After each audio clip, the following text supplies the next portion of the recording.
Hi there, it's me, Kate Tuctrin reviewer, linguist, founder of Lingua and Lingua Plus.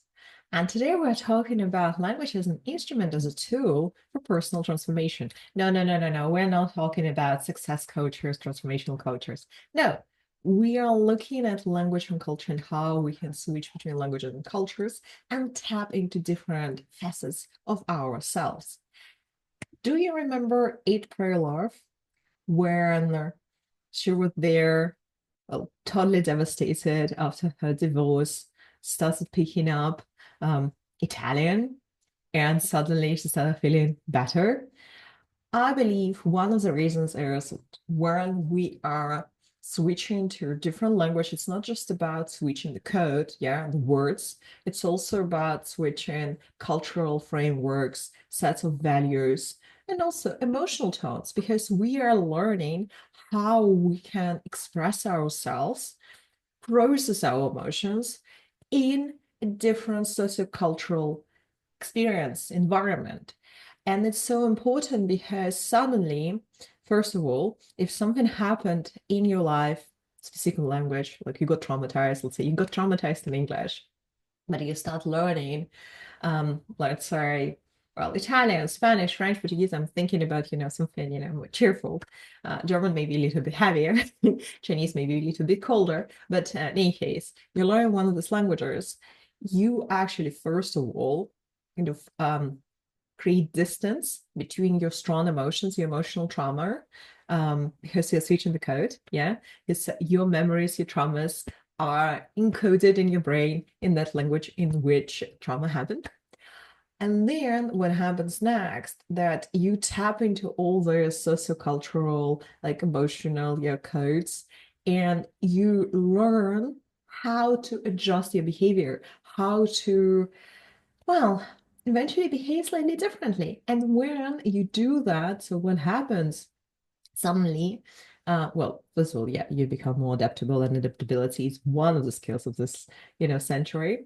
But also, you notice that little things start changing, because when you dive into that culture, perhaps you go as well into the country of that culture, you tap into daily rituals of those people who live there, especially if they're very conformists about their cultural routine. And that's beautiful because suddenly you start changing a little bit. I'm not talking about core changers. I'm just saying some, outer layers, but that could be beneficial for you. Why? When you adjust, when you slightly change your behavior, well, your neuroplasticity, get some exercise, which is great for your brain and also for your psyche, then you indeed can tap into other facets of yourself. I've been talking a lot about language alter ego theory, how we create different personalities in the languages that we learn and we speak. And this all goes down to Carl Jung's theory about persona, about archetypes. He creates a model of 12 archetypes, saying that in our collective unconscious, we have certain symbols, certain meanings attached to particular phases of our life or periods where we act in a certain way. And if we look through all the cultures, there's 12 stages of development, let's say. These archetypes repeat themselves, and they're all as well hidden in us. It just depends, how we act on them. There have been all those different, personality type tests that I don't really like, because we then need to put ourselves into a particular box.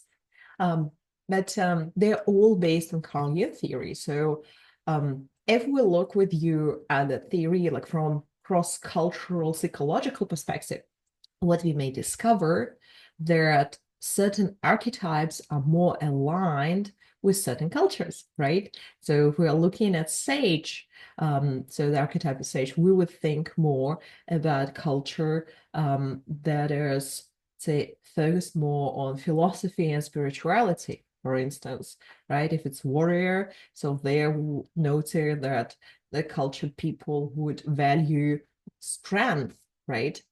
and so on. So we can actually highlight here certain values that are cherished in those cultures. And then what may happen if we tap in those languages and those cultures, we may start manifesting more that particular archetype as well in us.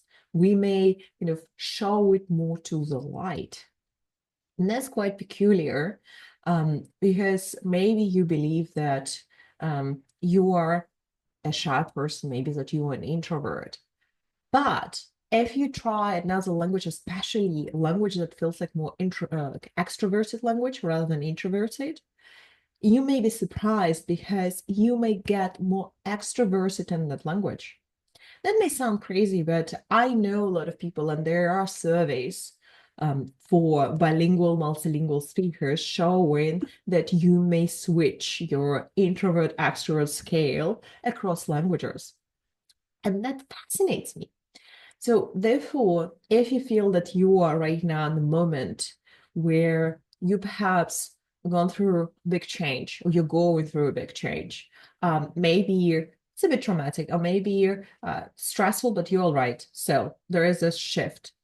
You can use that time if you want to distance yourself from the stress to start picking up a new language. How they say, language, one of the best cures, depression. And because it's so creative and inspiring, and also, yeah, because you put psychological distance between you and whatever happened in a language. And then so you can start picking up new language, you can start tapping into the culture, and then observe what kind of changes occur in your behavior, and then perhaps as well in your mindset, and how this beautiful kaleidoscope of different worldviews starts shaping in your head. Because after all, what happens, you don't just, let's say, substitute one culture with another and another and another while you're acquiring different languages. Rather than you collect different worldviews and then you mix and match and you observe maybe which ones would be closer to your core selves, which one would be further, and also how you're changing throughout your lifespan, how some of cultures would get closer to you, that you will perhaps feel more comfortable in them for some reason. And I feel that that's one of the best, let's say, ways to use cross-cultural psychology, because the way how we can evolve, like internally, obviously depends a lot on us, yeah, internally, but also, yeah, externally. And language and culture is one of those tools that can help you to grow. Therefore, no success coaches, no success plans, no, just enjoy, use a language as a growth tool, and see what happens to you. Well, if you like this video, like, subscribe, and feel free to ask more questions about language learning, cultures, communication. See you in next videos. Thank you. Bye.